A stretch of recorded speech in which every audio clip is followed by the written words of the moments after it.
Hi friends, evening டைமில் snacks ஏதாவது சாப்பிடணும்னு தோணுச்சுன்னா இந்த ரவை பக்கோடாவை ட்ரை பண்ணுங்கள். வாங்க வீடியோக்குள்ளே போகலாம். இடித்து எடுத்துக்கலாம். இதுக்கு 1/4 ஸ்பூன் சீரகம், 2 பச்சை மிளகாய் கட் பண்ணி வச்சுருக்கேன், இதையும் சேர்த்துக்கலாம். சின்ன துண்டு இஞ்சி, இதையும் சேர்த்துக்கலாம். இதை சேர்த்துக்குங்க. இதுலேயே 1 கப்பு ரவை எடுத்துருக்கேன், இதையும் சேர்த்துக்கலாம். 2 ஸ்பூன் கடலை மாவு சேர்த்துக்கலாம். 1/4 கப்பு தயிர் எடுத்துக்கோங்க. கறிவேப்பிலை தேவையான அளவு பொடியாக நறுக்கி வச்சுருக்கேன், இதையும் சேர்த்துக்கலாம். கொத்தமல்லி தழை தேவையான அளவு, ஒரு பெரிய வெங்காயம் பொடியாக நறுக்கி வச்சுருக்கேன், இதையும் சேர்த்துக்கலாம்.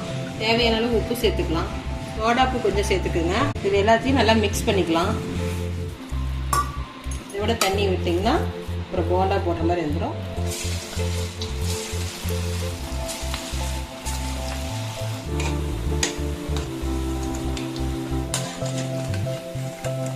ரவை பக்கோடா ரெடி ஆயிடுச்சு. பாருங்க, நல்லா கிறிஸ்பியாகவும் இருக்கு, உள்ள வந்து சாஃப்டா இருக்கு.